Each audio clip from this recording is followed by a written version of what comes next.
So talk to us about your career, which got off to a flying start. You didn't wait very long, and you took the position of goalie, and you never let it go. Talk to us about that.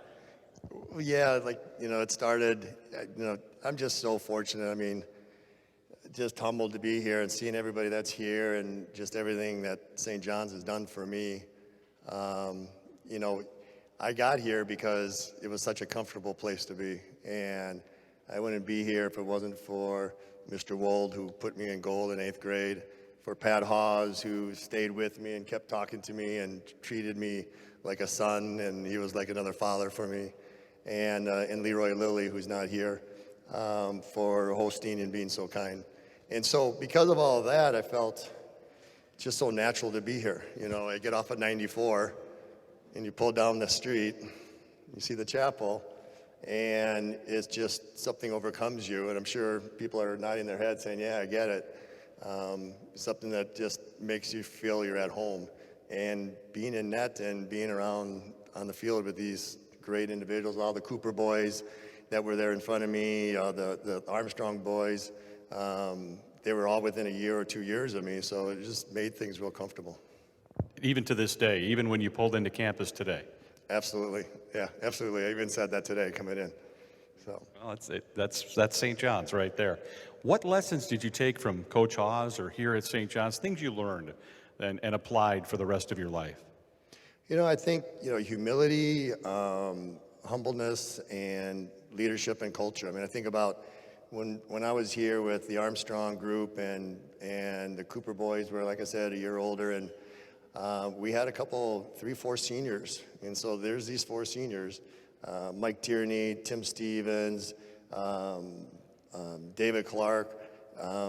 These guys took a lot of us under their wings and treated us just like their peers, even though, and back then they were seniors, right? And they just treated us really well. And I think that just showed the compassion and kind of leadership and the culture they built. And I know a couple of individuals talked about that earlier. And that just set the course for by the time we were seniors, to hopefully be as good as they were in providing the same kind of environment for the juniors, sophomores, and freshmen as they were coming in. Pay it forward, as they like to say. Numerous shutouts, but Pat Hawes highlighted one, a 1-0 win over Northwestern that seems to stand out. As you look back in the memory bank, what makes that stand out? Well, you have numerous shutouts, but there's 10 other people on the field for how many games it was over those four years. And so there's no way I would even be close to this if I didn't have the teammates that I did. And what kind of represents that is all in this one game. Northwestern, so it wasn't Northwestern in St. Paul. It was the Big Ten Northwestern in Evanston, Illinois.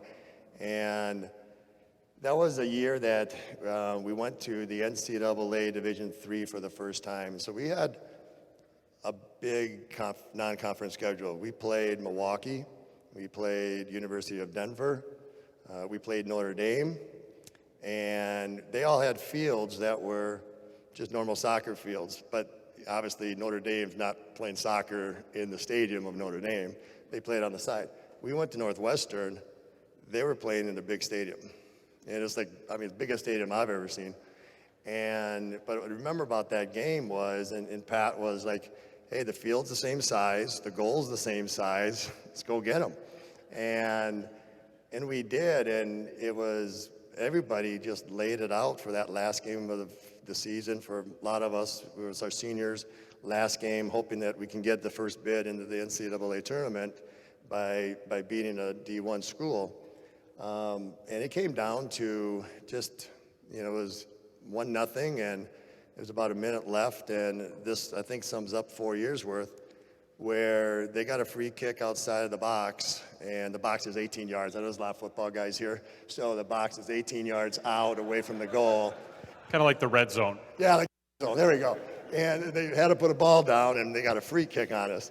And all of a sudden I look, and there's forward Mike Becker, who's sprinting back to get in the box behind the ball. I look to my side, and there's a midfielder, Jeff Grain, who's standing right next to me in the net. And I'm like, what are you doing here? He goes, we're getting shut out.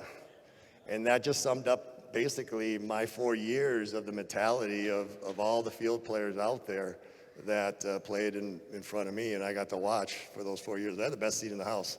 I got to see those guys. So It sounds like you were working pretty hard, though. But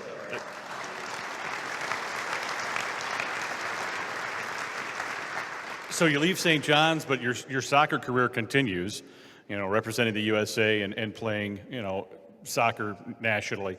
What stands out about those times and those years? well, I think when you're looking at just kind of playing beyond, it was definitely just the opportunity and the difference of playing at St. John's and just the feeling there. Nothing actually replicated that feeling of teammates or camaraderie. I mean, it wasn't. It was probably a little bit more of a business, a little bit more serious tone. I mean, if you lost here and you had lost a game, you still had your friends. And you lost somewhere else, you definitely maybe lost a coach, a promotion somewhere, or set them back. So there's a lot more at stake at those levels. But what I remembered a lot about that was different locations I got to play in. Got to, the States when you're 21 years old, you get to go to Texas and Florida and Oklahoma and California, and then obviously playing in Japan was pretty memorable at the World University Games. But not home, not like St. John's. But nothing was like St. John's. Yeah. Congratulations. Yeah, thank you very much. Thank you. Terry Leiendecker, the newest member